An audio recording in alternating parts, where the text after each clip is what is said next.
கஸ்தூரி திலகம் லலாடபடலே வக்ஷஸ்தலே கௌஸ்துபம் நாசாகிரே வரமௌக்திகம் கரதலே வேணுக்கரே கங்கணம் சர்வாங்கே ஹரிச்சந்தனம் சுலலிதம் கண்டேச்ச முக்தாவளி கோபஸ்திரீ பரிவேஷ்டிதோ விஜயதே கோபால சூடாமணிகி. கண்ணன் கோபாலனாக கோகுலத்தில் இருந்தபோது அவனோடு எத்தனையோ பேர் ஆனந்தப்பட்டார்கள்.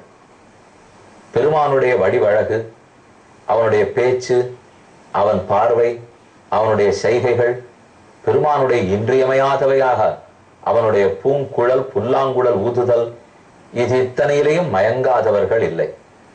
ஆனால் அது அத்தனை கிராமத்தில் இருக்கும் பெருமான் நடத்தினான். அவ்வெம்பெருமானே நகரத்துக்கு குடிபெயர்ந்தான். முதல்ல கோகுலத்தில் இருந்து நந்த கிராமத்துக்கும், அப்புறம் நந்த கிராமத்திலே முடிச்சுட்டு 10 ஆண்டுகள் கழித்து மதுரா நகரத்துக்கும் வந்தார். அங்க எத்தனை கிராம பெண்களோட நன்கு பழகினானோ அத்தனை நகரத்து பெண்களோட தற்போது பழகுகிறான். கண்ணனுக்கும் 8 முக்கியமான பெண்களுக்கும் கல்யாணம் நடந்தது. இப்ப நாம ருக்மிணி கல்யாணம் பார்த்து முடிச்சிட்டோம். இனிமே அடுத்து இப்போ 56வது அத்தியாயத்திலே 2 கல்யாணங்கள். ஒண்ணு ஜாம்பவதி பரிணயம், ஜாம்பவதிங்கிற பெண்ணை கண்ணன் கல்யாணம் பண்ணிக்கிறார். அடுத்து சத்யபாமை கல்யாணம். எல்லாருக்கும் சத்யபாமாங்கிற பேர் ரொம்ப பிரசித்தமான பேர். இந்த 2 திருக்கல்யாணங்களும் இவ்வத்தியாயத்திலேயே உள்ளன. கண்ணன் நாட்டுக்கும் மன்னாராக இருக்கிறார், காட்டுக்கும் மன்னாராக இருக்கிறார். நாட்டுக்கு மன்னன்னு சொல்லணும்னா மன்னார்குடியில ராஜகோபாலனை சேவித்துக் கொள்ள வேண்டும். அங்க இருக்கக்கூடிய கோலாகலமோ, பெருமானுடைய உற்சவாதிகளோ, அவர் அணிந்து கொண்டிருக்கிற ஆபரணங்களோ, பெருமானுடைய அழகான ஆடை அணிகலன்களோ மொத்தமே இவர ராஜா நாட்டுக்கு அரசன்னு சொல்லும். ஆனால் நாட்டுக்கு மட்டும் அரசனா இருந்துட்டா போருமா? காட்டுக்கு அரசனா இருக்க வேண்டாமோ? அதனாலதான் ராமனே நாட்டுக்கு மட்டும் நம்ம அரசனா இருந்துடக்கூடாதுன்னுட்டு 14 ஆண்டுகள் காட்டுக்கு போய் காட்டுக்கு அரசனாகவும் பழகிட்டு வந்தார். அப்புறம் நாட்டுக்கு வந்தோம்னா இன்னும் நன்றாக ஆண்டார். அதே போல கோபாலன் காட்டுக்கு மன்னனாக காட்டு மன்னார் கோவிலிலே சேவை சாதிக்கிறார். வீரநாராயணபுரத்து பெருமாள், வீரநாராயணபுரம் திவ்யதேசம், நாதமுனிகள் ஆள வந்தார். 2 மகாச்சாரியர்கள் அவதரித்த திவ்யதேசம். அங்கதான் பெருமாள் காட்டு மன்னார், மன்னார்குடி ராஜகோபாலனை போல கோபால வேஷமே. ஆனா இவர் காட்டு மன்னார்குடி கோபாலன், இவர் காட்டுக்கு கோபாலன், அவர் நாட்டுக்கு கோபாலன்னு வைத்துக் கொள்ளுவோம். இப்ப நாம எதுக்காக இது எல்லாத்தையும் பார்த்துட்டு இருக்கோம்னா, இவ்வளவு நாள் காட்டுக்கு மன்னாராக கோகுலத்திலே அங்க இருக்கிற கிராம பெண்களோட பழகினதை பார்த்தோம். இனிமே எல்லாம் நகரத்து பெண்கள் கல்யாணம். ருக்மிணி தேவி பீஷ்மகனுடைய பெண், உயர்ந்த விதர்ப தேசத்து அரசிளங்குமரி, அவளோட கல்யாணம் ஆயிடுத்து. இனி அதுக்கப்புறம் சத்யபாமையை கல்யாணம் பண்ணிக்க போறார். சத்ராஜித் என்பவனுடைய பெண் சத்யபாமை. ஜாம்பவதி யார் தெரியுமா? ஜாம்பவானுடைய பெண். இதான் உங்களுக்கு ரொம்ப வியப்பா இருக்கும். ஜாம்பவானா? இவரை பத்தி திரேதாயுகத்துல ராமனோடன்னா கேள்விப்பட்டிருக்கோம்னா அதே ஜாம்பவான் தான். இப்ப நமக்கே கூட யாரான ஒருத்தர் ரொம்ப வயசானவரா இருந்துட்டு, அது சங்கீத துறையிலையா இருக்கட்டும், நாடகத்துறையிலையா இருக்கட்டும், ஓட்டப்பந்தய துறையிலையா இருக்கட்டும், விளையாட்டு துறையிலையா இருக்கட்டும், எங்க வேணா ரொம்ப நாளா இருந்து மூத்தவரா இருந்து நல்லது சொல்லிட்டு இருக்காளோ அவர்லாம் அந்த ஃபீல்டுல ஜாம்பவான். அந்த நிலையில அவர் ரொம்ப ஜாம்பவான்ங்கிற மொழியோ அப்படின்னா ரொம்ப நாளைக்கு இருந்து நல்லது சொல்லிட்டு இருக்கார். அனைத்து நன்மைகளும் தெரிந்தவர், தானே வீரர் தீரர் சூரர்னு அர்த்தம். அதை போலத்தான் நம்ம ஜாம்பவானும். ராமன் இருக்கிற காலத்துல ராமனுக்கு உதவினார், ராமனோட சண்டை போடல. ஆனா இப்ப என்னமோ தெரியல, கண்ணனோட நேர சண்டை போட்டார் ஜாம்பவான். கடைசியில சண்டை போய் ஆசையில் முடிந்தது. தன் பெண்ணான ஜாம்பவதியே திருக்கல்யாணம் பண்ணி கொடுக்கிறார். அதெல்லாம் 56வது அத்தியாயத்தில் இருக்கு. சத்ராஜிதா ஸ்வதனயம் தனதனயாம் கிருஷ்ணாய கிருத கில்பிஷா சமந்தகேன மணினா ஸ்வயம் உத்தியமிய தத்தவான். சுகாச்சாரிய சொல்றார், சத்ராஜித்து தம் பெண்ணையும் கல்யாணம் பண்ணி கொடுத்தார். தங்கிட்ட இருந்த உயர்ந்த மாணிக்கம் ரத்னம் அதையும் கண்ணனுக்கு கொடுத்தார்னார். பரீட்சித்துக்கு ஆசை வந்துட்டு, சத்ராஜிதா கிம் அகரோது பிரம்மன் கிருஷ்ணஸ்ய கில்பிஷம் சமந்தக குதஸ்தஸ்ய கஸ்மாத் தத்தா சுதாஹரேஹே. சத்ராஜித்து கண்ணனிடத்துல என்ன அபச்சாரப்பட்டான்? எப்படி மனது திரிந்து உணர்ந்து கண்ணனுக்கு ரத்தனத்தை கொடுத்தார்? தன் பெண் ரத்தனத்தையும் எதற்காக கொடுத்தார் என்று கேட்க சுகர் பதில் சொல்றார், ஆசீத் சத்ராஜித சூர்யா சூர்யோ பக்தஸ்ய பரமசகா பிரீதஸ்தஸ்மை மணிம் பிராதாது சூர்யா துஷ்டா ஸ்யமந்தகம். சத்ராஜித் சூரிய பகவானுக்கு சிறந்த நண்பர். அவனுக்கு தாசன்னு சொல்லலாம், நண்பன்னு சொல்லலாம். தன்னுடைய நண்பனை குறித்து ஒரு பிரஷியஸ் ஜெம், ஒரு உயர்ந்த ரத்தனத்தை தன்னுடைய நண்பனுக்காக கொடுத்துருக்கார். அதுக்கு செமந்தகமணி, செமந்தகமணின்னு பேர். அந்த மணிக்கு இருக்கிற பெருமை, சதம் பிப்ரன் மணிம் கண்டே பிராஜமானோ யதாரவிஹி பிரவிஷ்டோ துவாரகான் ராஜன்னு தேஜசா நோபலக்ஷிதா. அந்த மணியை வச்சு ஒரு அழகா சங்கிலியில போட்டுனுட்டு சத்ராஜித் இப்படி அப்படியும் போறான். போறச்சே அந்த மணிக்கு இருக்கிற ஒளி, அந்த மணி அவன் கழுத்துல போட்டுட்ட உடனே இருக்கிற அழகு, இத பார்த்தா சூரிய தேவனே வந்துட்டார். சத்ராஜித்துன்னு நினைக்க தோணாதான். அந்த மணி எப்படி ஒளிய உமிழுதுன்னா ஒரு சூரியனே இறங்கி வந்திருக்கார் அப்படின்னு ஊர்க்காரெல்லாம் கொண்டாடுவாளாம். ஒரு நாள் கண்ணன் உட்கார்ந்து விளையாடிட்டு இருக்கார். வயசானவர் தான், இப்ப சிறு கண்ணனை பத்தி பேசல. அமர்ந்து இருக்கும் போது சத்ராஜித்து கண்ணன் நோக்கி வரார். அப்ப ஊர்க்காரெல்லாம் சொல்ல ஆரம்பிச்சிட்டாலாம், சூரிய தேவன் கண்ணனே உன்னை வணங்கறதுக்காக வரார். நாராயண நமஸ்தேஸ்து சங்க சக்கர கதாதர தாமோதர அரவிந்தாட்ச கோவிந்த யதுநந்தன ஏஷ ஆயாதி சவிதா துவாம் திதுக்ஷுர் ஜகத்பதே.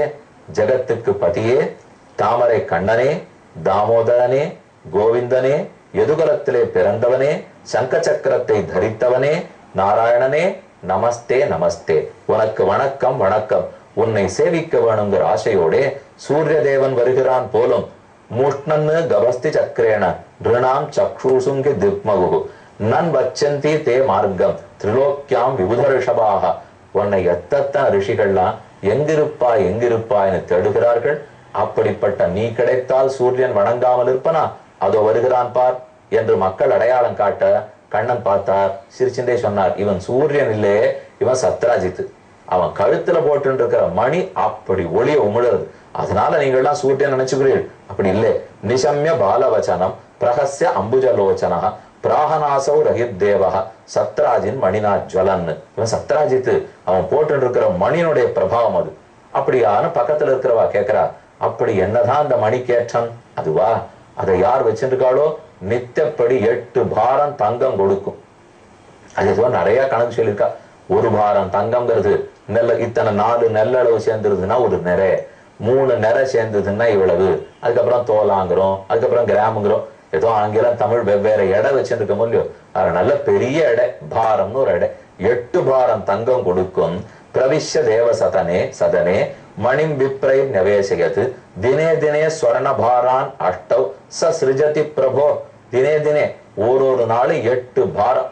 அது எவ்வளவு தங்கமோ அத்தனை தங்கத்தை இந்த மணி கொடுக்குமா. நமக்கெல்லாம் உடனே தோணும், இது என்னது ஏதோ விளக்க தேய்ச்சா கிடைக்கும் போல அந்த மாதிரி இருக்கு போல் இருக்கேன்னா, பழங்கதை சூரிய பகவான் கொடுத்திருக்கிறது. சூரியனுக்கு தங்கம் ஒரு பொருட்டா? நாம தான் ஏதோ தங்கம்னு சொல்லிட்டு இருக்கமே தவிர பெரியோர்களுக்கு ஒண்ணு இந்த தங்கத்துல எல்லாம் ஒரு ஆசையும் கிடையாது. அவர்களுக்கு தங்கம்ங்கிறது பெருமானுடைய திருவடி மட்டுமே. அதனால நாமும் மெதுவே அதுல ஆசையை ஒழித்து எங்க பார்த்தாலும் தங்கமாத்தான் இருக்கணும் அப்படின்னு நினைச்சது ஒண்ணுமே இல்லை. இப்போ பெருமானிடத்துல எல்லாமே தங்கமா இருக்கணும் ஒன்னும் அவசியமே இல்லை. அவரே தங்கம். அதுக்கப்புறம் அவருக்கு வேற ஒரு தங்கம் தேவையா? நாமே தங்கமான குணத்தோட வந்து விடலாம். ஒரு நல்ல மருமகன் வரார், நல்ல நாட்டு பெண் வருகிறார்னா மாமியார் மாமனார் என்ன சொல்லிப்பா? தங்கமான பெண், தங்கமான மாப்பிள்ளை அப்படின்னு சொல்லிக்கிறாள் இல்லையோ. அப்ப தங்கமானங்கிறத அப்படின்னா 2000 ரூபாய் ஒரு கிராம் பொறுமானம் உள்ள மாப்பிள்ளையா அப்படின்னு யாரான பைத்தியக்காரத்தனமா கேட்பாடா? தங்கமான மாப்பிள்ளைன்னு சொன்னா உயர்ந்தவர்னு பொருளே தவிர இது 2000 20,000 மதிப்புன்னு அர்த்தம் அல்ல. அதனால நாமே கூட எல்லாமே நம்ம வீட்டுல தங்கமா இருந்ததுன்னா நல்லா இருக்கும் என்று நினைக்க தேவையில்லை. எது உண்டோ அது அதுக்குன்னு இப்போ யாரும் இப்ப திருமங்கல்யத்தை கட்டும் போது தங்கம் வேண்டான்னு சொல்லல, வளையல் போட்டிருக்கிறச்சே வேண்டான்னு சொல்லல, பெருமானுக்கு சமர்ப்பிக்க வேண்டிய அந்த கொஞ்சம் எதுவோ அதை வேண்டாம்னு சொல்லவில்லை. ஆனா 8 பாரம் தங்கம் நித்தியம் கிடைச்சதுனாலே வம்பு ஆரம்பிக்க போறதுன்னு அர்த்தம் நிஜமா ஆரம்பிச்சுடுத்து. ஏன்னா வரிசையா ஒரு நாளைக்கு 8 பாரம் தங்கம் கிடைச்சா என்ன ஆகும்? ஆள வெறுமை இருக்க விடுமா? சை ஆச்சிதோ மணிம் குவாபி எதுராஜாய சௌரினா நைவார்த்த காமுக பிராதாது யாஞ்சாபங்கம் அதற்கையன்னு. ஒரு நாள் கண்ணன் சத்ராஜித்தை பார்த்து, உக்ரசேனர் எதுகுலத்த அரசன், அவருக்கு இந்த மணி தேவைப்படுறது கொடுக்குறியா என்று கேட்டார். கண்ணனே கேட்கிறானேன்னு உடனே கொடுத்துருக்க வேண்டாமா? அவனுக்கு இந்த 8 பாரம் தங்கத்தில் இருந்த ஆசையிலே சத்ராஜித்து இந்த மணியை தரமாட்டேன்னு மறுத்துட்டான். தாம் ஏகதா மணிம் கண்டே பிரதிமுச்ச மகாபிரபம் பிரசேனோ ஹயம் ஆருக்கிய மிருகயாம் வெச்சரயத்வனே. ஒரு நாள் சத்ராஜித்தனுடைய தம்பி, அவனுக்கு பிரசேனன்னு பேர், பிரசேதன் குதிரையில ஏறி உட்காந்து தன் அண்ணனுடைய மணி எடுத்து கழுத்துல போட்டுண்டு காட்டுல வேட்டையாடுறதுக்கு போனா போறச்ச ஒரு சிங்கம் பிடிச்சு கொடுத்து அவனையும் அடித்து வீழ்த்தித்து குதிரையும் அடித்து வீழ்த்தினது. அப்ப மணி கீழே விழுந்துடுத்து. இவ ரெண்டு பேரும் போயிட்டார்கள், சிங்கம் ஓடி போச்சு. அப்பதான் ஒரு கரடி வந்தது. இந்த மணியை சிங்கத்தினிடத்திலேருந்து பறிச்சு எடுத்துன்னு போச்சு. கரடி வேறாரும் அல்ல, அவர் தான் ரிக்ஷராஜனான ஜாம்பவான். ஜாம்பவானுடைய குகைக்கு அவர் போனார். அங்க ஒரு சிறு குழந்தை படுத்துட்டு இருந்தது. அந்த குழந்தைக்கு கிளுகிழுப்ப கட்டுறா போலே அதன் தொட்டிலுக்கு மேல இந்த மணியை கட்டி வச்சுட்டார். குழந்தை பாட்டுக்கு நல்லா விளையாடிட்டு இருக்கு. இது ஊர் அப்படியே ஓஹோ இது மணியை காணமுட்டு சத்ராஜித்து ஊர்ல சொன்ன உடனே அன்னைக்கே கண்ணன் என்கிட்ட இந்த மணியை கேட்டார். நான் தரமாட்டேன்னு சொன்னேன். அந்த கோபத்துல அவன் தான் என் தம்பியை கொண்டுட்டு இந்த செமந்தக மணியை தூக்கின்னு போயிட்டான் அப்படின்னு ஊர்ல எல்லாம் பேசிட்டான். கண்ணனுக்கு ரொம்ப வருத்தம். ஏதோ சிறு பேராயத்துல திருடி இருக்கேன்னா அதுவும் என்ன திருடினா இப்ப போய் நானா செமந்தக மணியை திருடுவேன், அதுவும் தம்பியை கொண்டுட்டா நான் திருடுவேன். சரி உனக்காச்சு பார், எப்படியாவது அந்த மணியை தேடி கண்டுபிடிச்சுன்னு உனக்கு தரேன் அப்படின்னு கண்ணன் காட்டுக்கு போனார். ஹதம் பிரசேனமஸ்வஞ்ச வீக்ஷ கேசரினாவனே சச்ச அத்ரிபிருஷ்டே நிகத விருக்ஷேண ததர் சுபான். அப்போது கண்ணன் இங்க ரெண்டு பேரும் இறந்து விழுந்திருக்கிறத பார்த்தார். குதிரையும் கடந்தது, பிரசேனனும் கடந்தான். காலடிச்சவட தேடிந்து போனா ஒரு பெரிய கரடியினுடைய குகை வந்தது. குகைக்குள்ள குழந்தை படுத்துட்டு இருக்கு, மணி மேல இருக்கு. கண்ணன் நேர போனார், மணி எடுத்துன்னு வர போனார். அப்ப பெருங்கரடி கண்ணனோட சண்டைக்கு வந்தது. ஒரு நாள் ரெண்டு நாள் இல்லை, 28 நாள் சண்டை நடந்தது. கரடியும் விடாம போராடுறது, கண்ணனும் விடாம போராடுறார். அந்த கரடியானலமா ஓங்கி ஒரு அடி அடிக்க முடியல, கண்ணனாலும் ஒரு அடி அடிக்க முடியல. ரெண்டு பேருக்கு என்னமோ மனசு தளதளக்கிறதே தவிர சண்டையை நன்னா போட முடியல. அப்புறம் தான் சட்டுன்னு இந்த கரடி காயாசம் வந்து புரிஞ்சு நம்ம ராமனுடைய மறு அவதாரத்தோட சண்டை போட்டு இருக்கோம், தப்பு பண்ணிட்டோம், அதனாலதான் சண்டையே போட முடியல. அப்ப அவர் சொல்றார் க்ஷீணசத்வஹ க்ஷீணசத்வஹ ஸ்வின்னகாத்ரஸ்தமாஹாதீவ விஸ்மிதஹ ஜானேத்வாம் சர்வபூதானாம் பிராண ஓஜஹா சஹோ பலம். நீதான் பிராணிகளுக்கெல்லாம் பலம், நீதான் பிராணவாயு, நீதான் ஓஜஸ், நீதான் அன்று கடல் கடைந்து சேது கட்டிய ராமன். உண்மையை தெரிஞ்சுட்டேன், உன்னிடத்துல போய் சண்டை போட்டேனே அப்படின்னு அவரே வெட்கி தலை குனிந்தார். தம் பிள்ளைய கல்யாணம் பண்ணி கொடுத்தார். தம் பெண்ணு ஜாம்பவதி, இந்த குழந்தை அல்ல, தம் பெண்ணு ஜாம்பவதிய கல்யாணம் பண்ணி கொடுத்தார்.